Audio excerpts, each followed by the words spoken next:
Anies Baswedan adalah korban dari insiden ini. Makanya saya sangat berharap kepada dia untuk, dia ini seorang doktor, belajar public policy, dia ngerti ilmu politik. Coba agak merenung agak dalam lah. Apa yang terjadi pada dirimu kemarin itu? Pikirkan agak dalam. Karena harusnya kalau dia tanya kita, waktu itu saya mau ngajak dia koreksi sistemnya dulu. Dan mengajak dia untuk lebih tegas. Tidak bisa lagi pemimpin politik di depan bukan orang partai, Bung Akbar. Nggak bisa. Semua karir itu ada sekolahnya. Ada yang tadi tanya pertama, bagaimana peran agama gitu di dalam konteks ini semua. Sampai pada persoalan kontemporer nih, bagaimana menghadapi situasi istilahnya Pak Rimba tadi despotis tadi ya. Berani juga Bapak pakai terminologi itu Pak. Unisba beneran Pak ya. Despotis. Nah gini sekalian, pertama yang terkait fundamental dulu aja nih. Kita menyadari persis bahwa agama ini menjadi pemandu, menjadi kompas, menjadi rujukan nilai moral, etika, dan ini menjadi pedoman sepanjang hayat, sepanjang masa. Jadi kalau bisa disebutkan sekalian, yang pertama kalau boleh dicatat sebagai nilai moral, etika, etika, kompas. Itu satu. Yang kedua, ini menjadi pembangun solidaritas, pembangun kepedulian. Yang ketiga, ini pemberi kekuatan mental, kekuatan spiritual. Yang keempat, ini menjadi perekat dan penjaga kerukunan sosial. Lalu, yang kelima, dia menjadi pendorong untuk kemajuan. Ini beberapa hal yang bisa menjadi rujukan. Nah, dalam konteks kita saat ini, yang menurut saya sangat mendasar adalah bagaimana kompas moral ini itu jadi pegangan Bapak sekalian ketika pengambil keputusan sering mengambil keputusan itu dengan mempertimbangkan kanan kiri aja Pak. Kalau dalam diagram yang saya sering buat, saya buat diagram itu X sama Y. Yang vertikal itu nilai, dan di sini peran agama Pak. Lalu sumbu Y itu baik dan buruk Pak, untung dan rugi, manfaat dan mudarat. Ini benar salah. Nah, selama beberapa waktu ini kita sering menyaksikan bahwa pengambilan keputusan di berbagai sektor, bukan hanya di pemerintahan saja, di berbagai sektor dan di berbagai jenjang hanya memikirkan tentang manfaat dan mudarat, tanpa memikirkan tentang benar dan salah. Nah, furkon itu dari agama, Pak. Menurut saya peran itulah yang sekarang makin hari makin dibutuhkan. Dikembalikan supaya pengambilan keputusan itu bukan hanya soal manfaat dan mudarat, tapi tentang benar dan salah. Dan benar dan salah rujukannya kemana? Agama.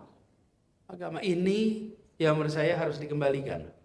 Nah, kita sering menemukan situasi di mana itu semua dihapus, kalau kita sebut namanya keputusan-keputusan yang pragmatik.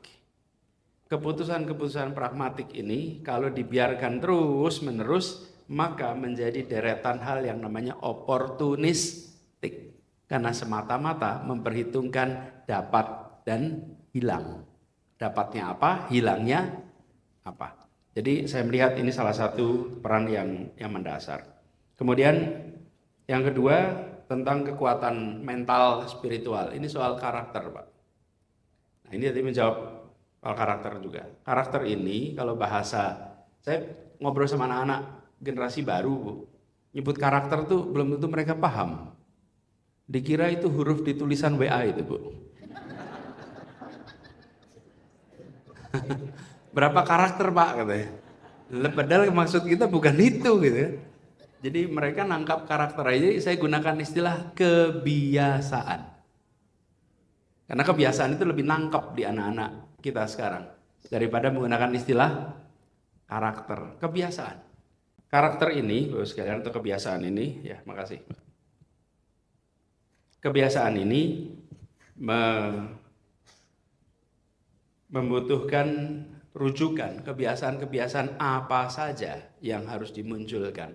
Dan di sini agama menjadi salah satu rujukan utama.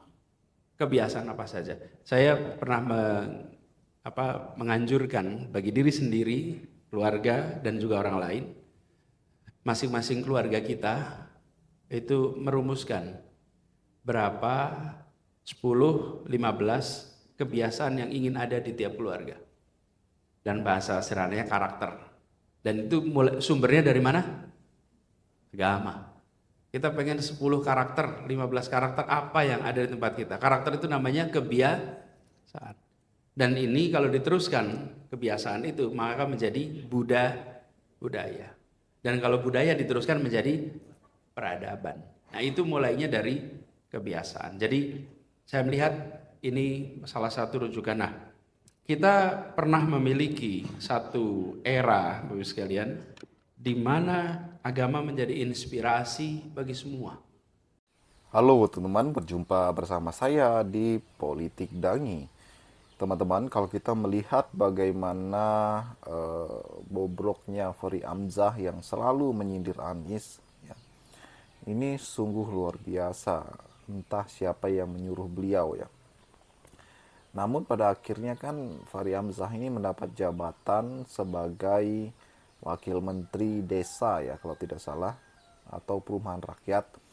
Ini adalah buah bagaimana Fahri Hamzah selalu menyerang Anies Baswedan. Dan kalau kita lihat memang Fahri ini kerap kali ya, melontarkan kritikan kepada Jokowi ya.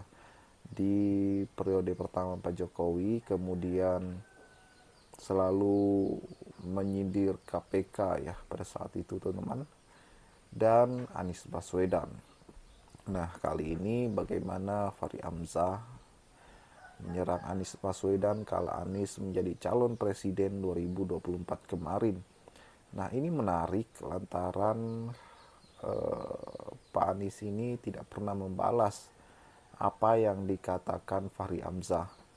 Anies Baswedan selalu sabar, Anies Baswedan selalu setia ya, dan hanya untuk kepentingan masyarakat.